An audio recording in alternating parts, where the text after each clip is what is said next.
Hello everyone, welcome back. In the last session we have discussed example number 14. In this session we are going to calculate example number 24 of our textbook. Textbook and example courtesy Shri Jamnadas and Company, BBSM 5 Cost Accounting. Alright, so question number 24 on page number 411. From the following information, calculate cost per passenger kilometers. तो અહીંયા બસ ટ્રાન્સપોર્ટનો example છે. Truck transport હોય કે બસ transport હોય કાંઈ જ ફેર નહીં પડે, રાઈટ. કેલ્ક્યુલેશનની ટેકનિક સરખી જ રહેશે, ખાલી ચેન્જ શેમાં આવશે? ફોર્મ્યુલામાં, રાઈટ. ટ્રકમાં આઉટવર્ડ અને રિટર્ન સેપરેટ કરવાનું હોય છે અને બસમાં કમ્બાઈન કરવાનું હોય છે. ટ્રકમાં કેપેસિટી ટન્સમાં હોય છે અને પેસેન્જર ટ્રાન્સપોર્ટમાં કે બસમાં તમારી કેપેસિટી હશે નંબર ઓફ પેસેન્જર્સમાં. Alright, so let us have a look at the example first and then we'll proceed further with the working notes and solution. Cost of the bus 10 lakhs, estimated useful life 1 lakh kilometer, estimated scrap value 2 lakhs, driver's salary per month 5,000, cleaner's salary per month 4,000, repairing per month 2,000, allotted office expenses per month 1,000, garage rent per month 1,000, stationery expenses per month 2,000, cost of 1 liter diesel 40 rupees, average consumption of diesel 1 liter for every 8 kilometers. એટલે કે 1 litre ડીઝલના price છે 40 rupees અને 1 litre ડીઝલમાં vehicle કેટલા kilometres ચાલે છે? 8 kilometres. એની એવરેજ કે mileage, right. Then oil and other sundries 10% of diesel cost. જે ડીઝલ કોસ્ટ આવે એના 10% શું આવશે? તમારી ઓઇલ અને અધર સન્ડ્રીઝની cost. Total kilometres in a month directly given 10,000. બાકી આપણે ડિસ્ટન્સ, ટ્રીપ અને ડેઝ કરવું પડે. Capacity of bus of passenger 40 and capacity utilisation 80%. અહીંયા તમને નંબર ઓફ ટ્રીપ નથી આપી, ડિસ્ટન્સ નથી આપ્યું, ઓકે. એટલા માટે પેસેન્જર કિલોમીટરનું કેલ્ક્યુલેશન તમને આ 3 વસ્તુઓથી મળશે. ફાઇન. તો ચલો જોઈ લઈએ વર્કિંગ નોટ કોની કરવી પડશે. પહેલાં તો કોસ્ટ ઓફ ધ બસ એટલે ડેપ્રિસિએશન. સૌથી પહેલાં સ્ટાર્ટ કરશું પેસેન્જર કિલોમીટરથી, પછી ડેપ્રિસિએશનની નોટ આવશે અને ડીઝલની વર્કિંગ નોટ આવશે and then oil and sundries, right. તો આ 3 ઇન્ફોર્મેશન યાદ રાખો છો. Moving ahead with first depreciation. Passenger kilometre સૌથી પહેલાં કરી લેવાની, પણ મેં સિક્વન્સ ફોલો કર્યો છે એક્ઝામ્પલનું. તો starting with depreciation. So cost minus scrap upon estimated life. So cost price is 10 lakhs, scrap value is 2 lakhs and estimated life is 1 lakh kilometer. જે ડિનોમિનેશનમાં આવે એ જ તમને આન્સર મળશે. યરમાં ડિનોમિનેટરમાં અહીંયા યર લખો છો તો આન્સર પર યર મળશે, અહીંયા કિલોમીટર લખો છો તો આન્સર કિલોમીટરમાં મળશે. તો આન્સર શું આવ્યો? ₹8 પર કિલોમીટર. એટલે કે એક વ્હીકલ જો 1 કિલોમીટર ચાલે છે તો ડેપ્રિસિએશન કેટલું? 8 રૂપીઝ પર કિલોમીટર. હવે આ બસ છે એ પર મંથ કેટલા કિલોમીટર્સ ચાલે છે? 10,000 કિલોમીટર્સ જો આપેલું છે. Total kilometre in a month 10,000. So 10,000 into 8, 10,000 kilometers and ₹8 per kilometer, so 80,000. બીજી ટેકનિક, 1 કિલોમીટરના 8 રૂપીઝ, તો 10,000 ના how much? So that is 80,000, right? So આ તમારા ડેપ્રિસિએશનની working note. You can pause the video at any stage and you can take the screenshot of any answer or any step, right, with a condition that you make sure that you write all these things in your notebook. Fine. Okay, moving ahead with second working note, important one. પહેલી વખત આવે છે આ ટાઈપની working note. સો diesel related આપણા 2 information આપી છે એક્ઝામ્પલમાં. Cost શું કહે છે ડીઝલની? 40 રૂપીઝ પર લિટર. અને માઇલેજ શું કહે છે? એવરેજ 8 કિલોમીટર્સ પર લીટર, એટલે 1 લીટરનો ભાવ 40 રૂપિયા અને 1 લીટર ડીઝલમાં કેટલા કિલોમીટર્સ ચાલે છે વ્હીકલ? 8 kilometres, right. સો 8 કિલોમીટર્સના 40 રૂપીસ, તો 10,000 કિલોમીટર્સ વ્હીકલ ચાલે તો કેટલા એક્સપેન્સ થાય? So that is 50,000. તો આ બે ઇન્ફોર્મેશન આપેલી છે, એના ઉપરથી આપણે લઈ લેવાનું કે 1 લીટરના રૂપીસ કેટલા? 40. 1 લીટરમાં કિલોમીટર્સ કેટલા ચાલે છે? 8. તો આપણે એવું કહી શકાય કે 8 કિલોમીટર વ્હીકલ ચલાવવાની કોસ્ટ કેટલી છે? 40 રૂપીસ. સો 10,000 કિલોમીટર્સ ચલાવવા માટેની કોસ્ટ કેટલી થાય? તો કે 50,000 rupees, right. This is the working note of diesel. Next, oil and sundries શું કહે છે? 10% ઓફ ડીઝલ. તો જેટલું ડીઝલ આવ્યું એના 10%, સો દેટ ઇઝ 5,000. તો આના ઉપરથી એક વસ્તુ એવી બી ખબર પડે કે જો ડીઝલનું કેલ્ક્યુલેશન તમારું ઇનકરેક્ટ હશે તો તમારું ઓઇલ એન્ડ સન્ડ્રીઝ પણ ઇનકરેક્ટ આવશે, right.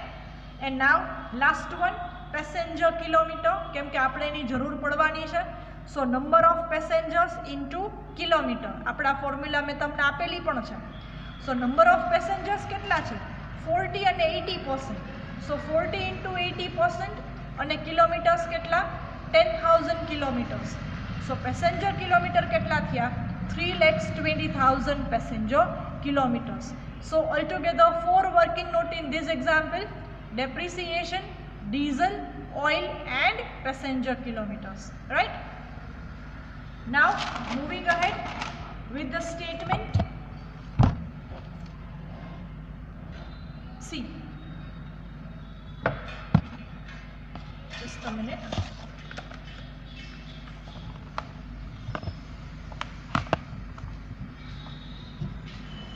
All right, statement showing operating cost per passenger kilometer. કેમ કે અહીંયા જે ડિવાઈડ કરો છો એવી જ એ જ કોસ્ટ આવે. અહીંયા માનો કે તમને એવું કે કોસ્ટ પર કિલોમીટર, તો અહીંયા તમારે લેવું પડે 10,000, રાઈટ. પણ મોસ્ટલી પેસેન્જર કિલોમીટર જ હશે, રાઈટ. હું તમને આનું એક બીજું એક્ઝામ્પલ આપું. આ વસ્તુ શું છે હવે તમને એક્ઝેક્ટ આઈડિયા આવી જશે. ફ્રીક્વન્ટલી ન્યૂઝપેપરમાં તમે રીડ કરો છો ઇનોવા એસી ₹10, નોન એસી ₹8, ઓર ફોર્ચ્યુનર કે કાંઈ પણ ઇન્ડિકા એવું કારનું નામ લખેલું હોય ને, પ્રાઇઝ લખેલા હોય ₹8, ₹12, ₹10, તો એ વાંચીને દોડ્યું ના જવાય લેવા માટે. એ પ્રાઇસ શેના હોય? પછી નીચે નાના રાઇટિંગથી લખેલું હોય, બહુ ટાઇની રાઇટિંગથી લખેલું હોય પર કિલોમીટર. તો 12, 13, 15 એ શું છે? પર કિલોમીટર. એટલે કે જો મારે ટેક્સી રેન્ટ પર જોઈએ છે તો મારે ઇન્ડિકા જો રેન્ટ પર જોઈએ છીએ અને એસી કાર છે તો મારે ₹12 પર કિલોમીટર પે કરવા પડશે. સમજાણું? એટલે જો હું 200 કિલોમીટર્સ લઈ જાઉં છું, સો 200 into 12, so I need to pay the person 2,400, right. તો આ રીતે આ જે નક્કી થાય ને ₹10 કેવી રીતે થાય, ₹10, ₹12, ₹15 પર કિલોમીટર, એ કોસ્ટ કેમ નક્કી થાય? લોજિકલી, ફોર્મેટિકલી આ રીતે નક્કી થાય, રાઈટ. પછી રેન્ડમ ચાર્જીસ લગાડીને માર્કેટમાં જે અવેલેબલ છે એ રેટ લઈ લીધો હોય, સો that is good enough, right. But practically or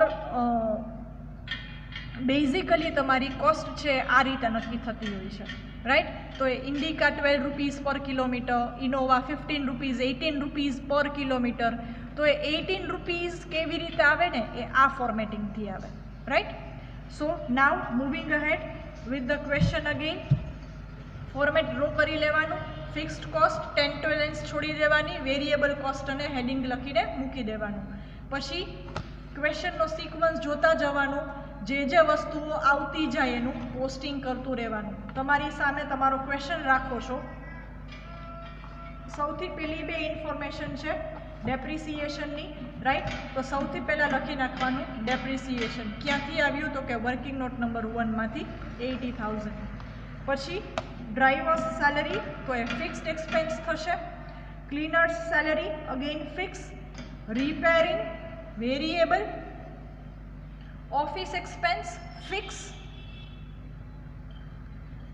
garage rent per month fix, stationery expense per month fix. પછી કોસ્ટ ઓફ ડીઝલ, તો ડીઝલની વર્કિંગનો ડીઝલ વેરિયેબલમાં, ઓઇલ પણ વેરિયેબલમાં, રાઈટ. ફિક્સ્ડ અને વેરિયેબલ કોસ્ટમાં કઈ કઈ વસ્તુઓ આવે એ સિમ્પલી યાદ રાખવા માટેની એક ટેકનિક આપું. તમારું વ્હીકલ ટ્રાવેલ કરે કે ન કરે એ એક્સપેન્સમાં કાંઈ ચેન્જ ન આવે એને કહેવાય ફિક્સ્ડ કોસ્ટ. તમારું વ્હીકલ જ્યારે ટ્રાવેલ કરે છે, whenever the vehicle is running, at that point of time these costs are levied, and if the vehicle is not running these costs are not levied. That cost represents the variable cost. Vehicle ચાલે છે તો આ cost લાગે છે, vehicle road પર નથી ચાલતું તો આ કોસ્ટ નહીં લાગે, રાઈટ. સો ડેપ્રિસિએશન નહીં લાગે, રાઈટ. ડીઝલ તો કે જેમ જેમ યુઝ થશે એમ ડેપ્રિસિએશન બી લાગશે ને વ્હીકલમાં ડીઝલ બી જોવાનું જ છે. લાઇકવાઇઝ ઓઇલ, અને જેટલું વ્હીકલ્સ વધારે ચાલે એટલા રિપેરિંગ એક્સપેન્સીસ બી તમારે દેવાના છે, રાઈટ. સો આ રીતે તમે યાદ રાખી શકો. 2 દિવસ માનો કે બસ સર્વિસમાં ગઈ છે તો ડ્રાઈવરને તો તમારે સેલરી મંથલી જ દેવાની છે ને પૂરા મંથની જ દેવાની છે. Same way cleaner, same way office expenses, કેમ કે મોસ્ટલી ઓફિસ એક્સપેન્સીસ ને બધું કેવું હોય છે, મંથલી હોય છે, right. Same way garage rent, તમે ગેરેજ રેન્ટ પર લઈ લીધા પછી તમે પૂરેપૂરા ગેરેજમાં બધા તમે વ્હીકલ્સ પાર્ક કરો છો, 50% વ્હીકલ પાર્ક કરો છો કે એક પણ વ્હીકલ પાર્ક નથી કરતા, અગ્રીમેન્ટ થઈ ગયા પછી તમારે રેન્ટ તો પે કરવું જ પડે, right. And same way stationery expenses, certain records રાખવા માટે એ એક્સપેન્સીસ તો તમારે કરવા જ પડે છે, ભલે 1-2 દિવસ તમારું વ્હીકલ ટ્રાવેલ કરે છે કે નથી કરતું, રાઈટ. સો આ રીતે તમે યાદ રાખી શકો છો, ફાઇન. સો આફ્ટર પ્લેસિંગ ઓલ સચ, હવે આ એક્ઝામ્પલ બહુ જ સિમ્પલ બની જશે કેમ કે તમારે પ્રોફિટ નથી લેવાનો. તમને ખાલી શું પૂછેલું છે, કેલ્ક્યુલેટ કોસ્ટ પર પેસેન્જર કિલોમીટર, કોસ્ટ પર પેસેન્જર કિલોમીટર, રાઈટ. તો જો હવે આ બધાનો ટોટલ આવ્યો 13,000. 13,000 ડિવાઇડેડ બાય 3,20,000, કેમ કે આપણે પર પેસેન્જર કિલોમીટર જોઈએ છીએ કોસ્ટ. So that is 0.04604. અને વેરિયેબલમાં ઇન્ડિવિજ્યુઅલ લેવું પડે. 80,000 divided by 3,20,000, 50,000 divide by 3,20,000, likewise, right. તો આ તમારા ફિગર્સ આવશે. સો ફાઇનલ ટોટલ 137, અને આ જ અમાઉન્ટને ડિવાઈડ કરવાનું 3,200 સાથે એટલે એક્ઝેક્ટ ફિગર મળશે, right. 0.4281, and by adding this to fixed plus variable that represents my total cost. તો મારી ટોટલ કોસ્ટ શું થશે મંથલી, 1,50,000 અને 4.4687 એટલી મારી કોસ્ટ થશે, રાઈટ. હવે માનો કે હું પ્રોફિટ એડ કરી અને 1 રૂપી પર પેસેન્જર કિલોમીટર લઈ કરું છું, રાઈટ. તો 1 રૂપી પર પેસેન્જર કિલોમીટર, તો મારા અહીંયાથી 100 કિલોમીટર્સ ટ્રાવેલ કરવું હોય ને તો હું કેટલા ચાર્જીસ લઈશ મારા પેસેન્જર પાસેથી, 100 કિલોમીટર્સ ઇન્ટુ 1. સો મારા ટિકિટના રેટ થશે 100 રૂપીસ, રાઈટ. જો હું 200 કિલોમીટર્સના રૂટ પર જાઉં છું તો પેસેન્જર પાસેથી કેટલા લઈશ, 200 રૂપીઝ ઇન્ટુ 1, તો 1 રૂપી પર કિલોમીટર. તો જેમ આપણે વાત થઈ ને હમણાં 12 રૂપીઝ પર કિલોમીટર, 15 રૂપીઝ પર કિલોમીટર ઇનોવાની ને ઇન્ડિકાની, તો અહીંયા જેમ મેં 1 રૂપી અઝ્યુમ કર્યું ને એવી રીતે એની કોસ્ટ આ જ રીતે મળે, 12 rupees, 15 rupees and so on, right. So this is your whole example. I am changing the focus so that you can take the screenshot of your example.